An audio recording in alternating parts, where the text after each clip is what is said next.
বছর জন্মাষ্টমীতে আমার গোপালকে আমার সামর্থ্য মতন খুব সুন্দর একটা ছোট্ট সোনার টিপ গিফট করেছি। আর কি কি গিফট করেছি আর কিরম আয়োজন করেছি, কি করলাম, সেই সবটাই তোমরা এই ভিডিওতে দেখতে পাবে। কোনটা রকম বলো, কোনটা কোনটা রকম বলো।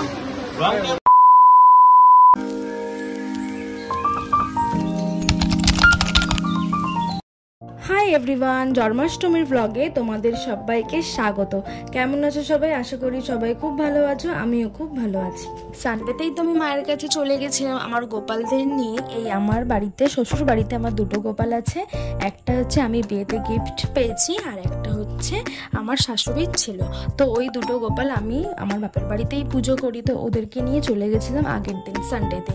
তো গিয়ে টুকটাক একটু কেনাকাটা করছিলাম পুজোর জন্য। আমি এখানে সোলার কিছু প্লেট কিনে নিলাম, তারপর গোপালের জন্য একটু মুকুট দেখছিলাম, মানে পাখড়ি।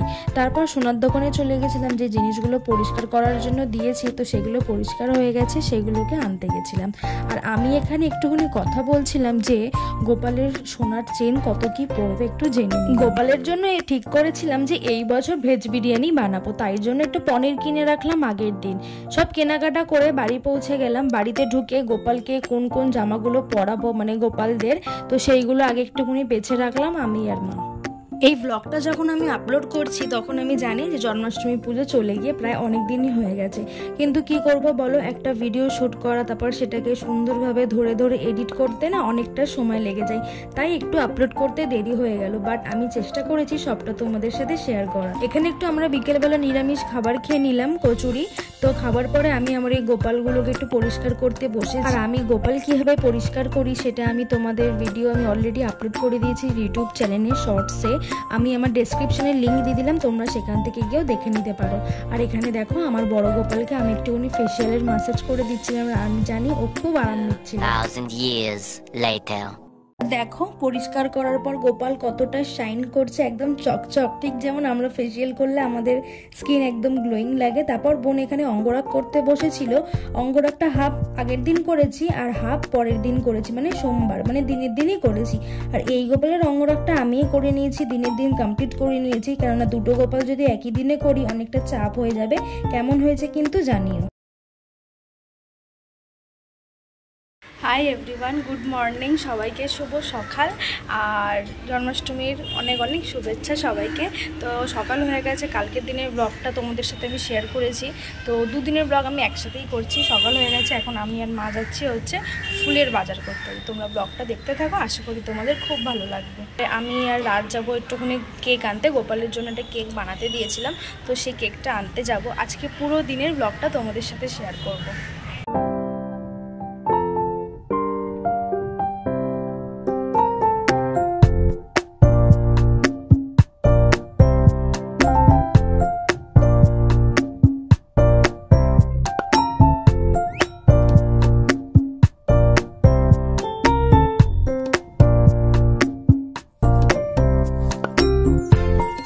ফল আর ফুলের বাজার কমপ্লিট করে নিয়ে আমি বাড়ি চলে আসি। বলেছিলাম না আগের দিন গোপালটা অঙ্গরাগটা শেষ হয়নি গোপালের, তো আমি বসে পড়েছি অঙ্গরাগ করতে। গালে কলকা করে দিয়েছি, মাথার এই মালাগুলো একটু ডিজাইন করে দিচ্ছি।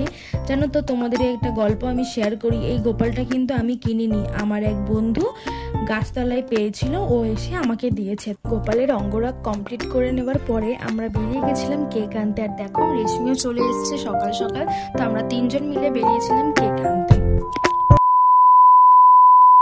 কেকের কোনো ভিডিও আমি তোমাদেরকে আর দেখাতে পারলাম না, আমি তোমাদের ভিডিওর মাঝখানেই দেখিয়ে দেবো কেকের ফটো বা ভিডিও। আর এখানে দেখো বাড়িতে এসে দেখি রান্নাবান্না শুরু হয়ে গেছে। সমস্তটা আমার মা, জেঠিমা আর রাজি করেছে, সত্যি ওরা খুব খেটেছে দুদিন। আর আমি এখানে গোপালের অঙ্গরাগ করার পর আমি সবাইকে এরকম খালি গায়ে বসিয়ে রেখেছিলাম যাতে একটু হাওয়াতে শুকিয়ে যায়, যেহেতু দিনের দিন করেছি। আর এবার কিন্তু আমি গোপালের ভেজ পনির বিরিয়ানিটা বানানো শুরু করে দিয়েছি। তো দেখো প্রথমে চালটা একটুখানি আমি হাফ বয়েল করে নেব। এখানে তেজপাতা, গোটা গরম মশলা ফোড়ন দিয়ে ঢাকা দিয়ে রেখেছি। যতক্ষণ চালটা বয়েল হচ্ছে ততক্ষণ আমি পনিরগুলো ছোট ছোট করে পিস করে কেটে নিচ্ছি। এরপরে একটা কড়াইতে আমি সাদা তেল দিয়ে ওখানে আমি পনিরগুলোকে একটু ভেজে নেব। তার মাঝখানে দেখো আমি আবার তোমাদের একটু দেখিয়ে দিই, আমিও এদিকে বিরিয়ানি বানাচ্ছি আর এদিকে রাজ ফ্রাইড রাইস আর আলুর দমটাও রেডি করে নিচ্ছে। হ্যাঁ, তো কি বলছিলাম, তাহলে পনিরগুলো দিয়ে ভালোভাবে একটু লাল লাল করে আমি ভেজে নিচ্ছি আগে। আর আমি একটা জিনিসের ভিডিও করতেই ভুলে গেছি, আমি কিন্তু এখানে একটুখানি আলুও ভেজে নিয়েছিলাম ছোট ছোট করে কেটে, তোমরা কিন্তু আলুটাও ভেজে নিও। দেন তারপর আলু আর পনিরটা ভেজে রেখে তারপর আমি কড়াইতে একটুখানি রিফাইন তেল দিয়ে দিলাম, তারপর একটুখানি অল্প একটু ঘি দিয়ে দিলাম। ঘি আর ওটা গরম হয়ে গেলে, রিফাইন তেলটা গরম হয়ে গেলে আমি একটু ফোড়ন দিয়ে দিলাম, লবঙ্গ, এলাচ আর একটু জিরে। ফোড়ন দেওয়ার পরে আমি এখানে টমেটো পেস্ট দিয়ে দিলাম। টমেটো পেস্টটা একটুখানি ভেজে নিয়ে তার মধ্যেই আমি দিয়ে দিয়েছিলাম হচ্ছে আদা আর কাঁচা লঙ্কার পেস্ট। আদা আর কাঁচা লঙ্কার পেস্টটা দিয়ে আবার একটুখানি ভালো করে কষিয়ে নিয়ে তারপর আমি কিছু গুঁড়ো মশলাও অ্যাড করেছি, সেগুলো হচ্ছে একটুখানি হলুদ গুঁড়ো, একটু জিরে গুঁড়ো আর সামান্য অল্প একটু লঙ্কার গুঁড়ো আর নুন আর পরিমাণ মতন চিনি, এগুলো ভালো করে অ্যাড করে নিয়ে ভালোভাবে কষিয়ে নিলাম।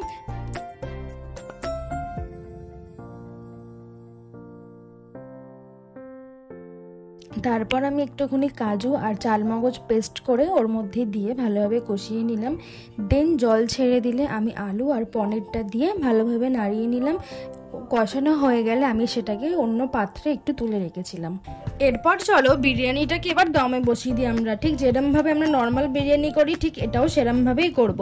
প্রথমে আমি একটু ঘি দিয়ে নিয়েছিলাম পুরো পাত্রে, তারপরে আমি গ্রেভিটা দিয়ে একটু কটা পনির আর আলু দিয়ে পরপর এরকম রাইস আবার পনির আলু আবার রাইস আবার পনির আলু দিয়ে ভালোভাবে একদম লাস্টে একটুখানি ঘি আর বিরিয়ানি মশলা আবার পনির যেটুকু বাকি ছিল সেটা দিয়ে ভালোভাবে ঢাকা দিয়ে দিয়েছি। আর আমি একটুখানি দুধের মধ্যে একটুখানি হলুদ, রোজ ওয়াটার, কেওড়া জল আর হচ্ছে আতর দিয়ে আমি ওটা মিক্সড করে আমি এর মধ্যে দিয়ে দিয়েছিলাম। আর আমি এরকম দেখো বিরিয়ানি মশলা আর এরকম ঘি দিয়ে ঢাকা দিয়ে রেখে দিয়েছিলাম 20 মিনিট। 2000 years later. তো আমি রেশমি আর বোন এখন রেশমিদের ঘরে এসেছি। আমরা এখন মেকআপ করছি। এই যে এখানে রেশমি লিপস্টিক লাগাচ্ছে, মুখ ফুক বেঁকিয়ে লিপস্টিক লাগাচ্ছে। আর আমার এখানে ফুল মেকআপ হয়ে মেকআপ তো করিনি, মানে ফাউন্ডেশন তো কিছুই লাগাইনি, জাস্ট ওই কি করলাম রেশমি সিরাম লাগালাম, ময়শ্চারাইজার লাগিয়েছি, তারপরে ব্লাশার লাগিয়েছি, তারপরে হচ্ছে কম্প্যাক্ট পাউডার লাগিয়েছি, মাস্কারা লাগিয়েছি, তারপর লিপস্টিক লাগাবো, ব্যাস এইটুকু। আর এই টুকটাক জুয়েলারি পরেছি, ভেবেছিলাম শাড়ি পরবো, বাট এই যা গরম তা শাড়ি টাড়ি পরবো না, আপাতত এইটুকুতেই রেডি হয়েছি। তো চলো ফুল রেডি হয়ে তারপর আসছি। কেমন লাগছে আমাদের আমাদের আমাদের তোমরা কমেন্ট করে জানাও। অলমোস্ট আমরা রেডি, এবার আমরা যাব নিচে গিয়ে আমরা গোপালকেও রেডি করব। ওকে রেডি করা হয়নি, 8টা বাজতে যায়, অনেকটাই লেট হয়ে গেছে। এখন যাবো গোপালকে রেডি করে তারপর পুজো হবে। তো চলো দেখতে থাকো কিরকম বলছি। আর এখানে দেখো রেশমি হেয়ার নিয়ে তো পুরো পারেশান হয়ে গেছে, ও বুঝতেই পারছে না পনিটেল করবে না বান করবে। তারপর লাস্টেও ঠিক করলো যে না আজকে ও বানই করবে। 2000 years later. তারপর আমরা নিচে চলে এসেছি। নিচে এসেই আমি বসে পড়েছি আমার গোপালদেরকে সুন্দর করে সাজিয়ে নেওয়ার জন্য। এখানে দেখো সবাইকে জামা পরাচ্ছি। আচ্ছা আমাদের বাড়িতে কিন্তু ঠাকুরমশাই দিয়ে পুজো হয় না, ঠিক আছে, আমার মাই সুন্দরভাবে ব্রত কথা পড়ে গোপালের পুজোটা কমপ্লিট করে। আর আমি যে গোপালকে সোনার টিপটা গিফট করেছি তো সেটাই এখানে রাজ ওকে পরিয়ে দিল। আর আমি কি কি গিফট করেছি সেটা তোমাদের আমি ডেসক্রিপশনে লিঙ্ক দিয়ে দিয়েছি, তোমরা কিন্তু সেখান থেকে গিয়ে দেখে নিতে পারো। আর দেখো কতটা সুন্দর লাগছে আমার গোপালদের, কত মিষ্টি লাগছে না, চোখই ফেরানো যাচ্ছিল না। আর জানো তো এই বছর আমাদের বাড়িতে 7খানা গোপাল একসাথে পুজো হয়েছে, এত সুন্দর লাগছিল দেখতে। আমি তোমাদের ভিডিওর মাঝখানে আমি তোমাদের দেখিয়ে দেবো যে কতটা মিষ্টি লাগছে। গোপাল আমার কাছে এমন একজন, আমার কাছে কিন্তু ভীষণ স্পেশাল আর খুব প্রিয় আমার একজন। গোপালকে আমি সবসময় মানি, মানে আমার সাথে খারাপ হোক বা ভালো হোক, আমি খুশি হলেও ওকে বলি, আমার দুঃখ হলেও আমি ওকে বলি। আর সবসময় আমি ওকে এটাই বলি যে যেটা আমার জন্য ভালো হবে সেটাই তুমি আমাকে দিও, আর সেটাই আমার জন্য। এদিকে গোপালকে সাজিয়ে নিলাম, আর দেখো মা এখানে গোপালের ভোগগুলো রেডি করে নিল, ছড়িয়ে দিয়েছিলেন চারিদিকে। এই সময় বসুদেবের চোখে পড়ল যে যমুনার জল হঠাৎ কমে গিয়ে হাঁটু পর্যন্ত হয়ে গেছে, আর একটা শিয়াল অনায়াসে যমুনার পার হয়ে যাচ্ছে। ব্রত কথা পড়ে নিল মা। এরম ভাবেই আমাদের বাড়িতে গোপাল পুজো হয়। আজকে প্রায় 7টা গোপাল একসাথে আমাদের বাড়িতে পুজো হয়েছে, আমাদের খুব ভালো লেগেছে, আমরা তো ভীষণ খুশি।